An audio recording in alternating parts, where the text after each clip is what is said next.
नमस्कार दोस्तों, आप देख रहे हो पेपर एनालिसिस यूट्यूब के माध्यम से। दोस्तों बात करते हैं BA, BSc, BBA, BCA first semester examination 2025 environmental studies AC वाला पेपर आ चुका है। फुल आंसर की सहित आपको बताने वाला हूँ। समय इनका रहेगा 2 घंटे का और मैक्सिमम मार्क्स 100 रहेंगे और मिनिमम मार्क्स 40 नंबर रहेंगे। अब बात करते हैं कैसे कैसे आपको क्वेश्चन पूछे जाते हैं।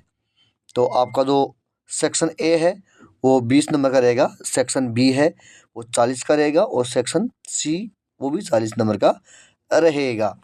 हम बात करते हैं तो सेक्शन ए की हम बात करते हैं। तो पहला का पहला हम दोस्तों आपको उसके आंसर की मैं एक साथ ही बताऊंगा। तो आपका पहला जो वायुमंडल को परिभाषित कीजिए, आप प्रश्न देख लेना, उत्तर मैं सभी का एक साथ ही बता दूंगा। तो पहला का जो पहला क्वेश्चन है कि वायुमंडल को परिभाषित कीजिए। दूसरा है कि आकाश का रंग नीला क्यों दिखाई देता है। तीसरा, जैविक कारकों से आप क्या समझते हो। उसके बाद चौथा, खाद्य श्रृंखला को परिभाषित कीजिए।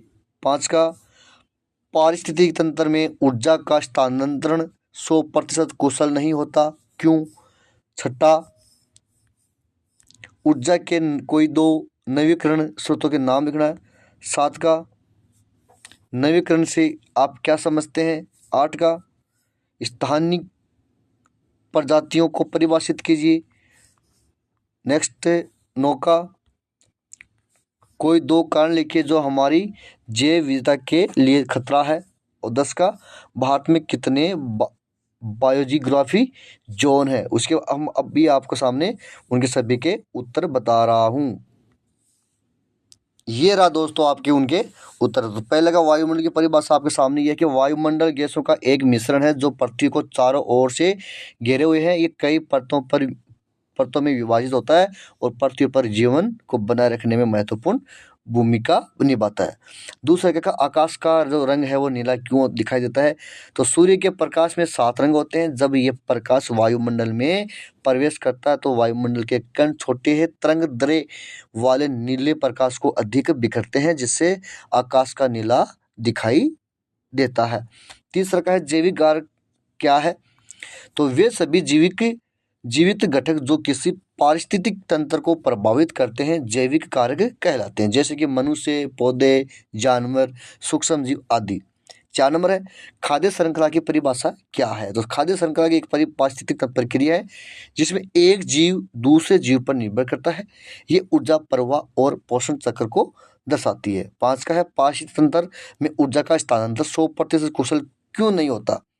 तो इसका उत्तर है हेटरोट्रॉफिक स्तर पर ऊर्जा का कुछ भाग ऊष्मा यानी हीट के रूप में नष्ट हो जाता है और केवल 10% ऊर्जा अगले स्तर तक पहुंचती है।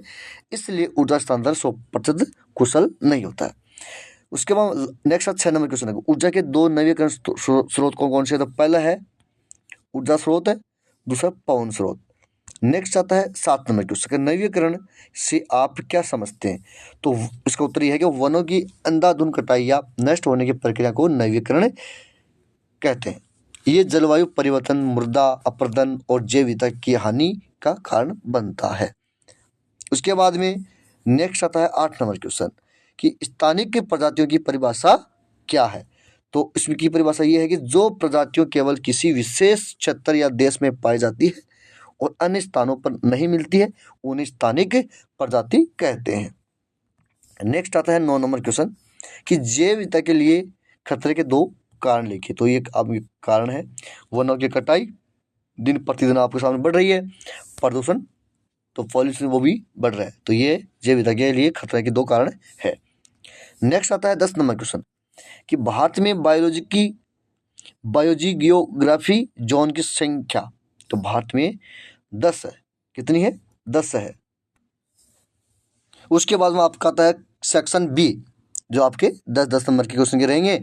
और सेक्शन बी में 2 नंबर क्वेश्चन है सतत विकास पर नोट लिखना है। उसमें अथवा का भी आप देखने को मिलेंगे। तो बड़े बड़े क्वेश्चन आपके सामने दे रखे हैं, तो सभी के अंक भी आपके सामने उसको दे रखे हैं। तो आप उसको 5 नंबर है क्वेश्चन, 6 नंबर है, 7 है, 8 है, ये 9 है, 10 है, 11 नंबर, 12 नंबर, 13 नंबर, ठीक है। 13 नंबर के संरक्षण से आप क्या समझते हैं? जीविता के इन सिटु और एक्स सिटु संख्या की व्याख्या करना है। तो दोस्तों पेपर आपका पूरा हो चुका है। सिक्योरिटी यूनिवर्सिटी का ये पेपर है, सभी यूनिवर्सिटी में काम आने वाला पेपर है। लाइक करें, कमेंट्स करें, सब्सक्राइब जरूर कर लेना ताकि अगले पेपर का नोटिफिकेशन आपके पास पहुंच जाए। धन्यवाद, थैंक यू।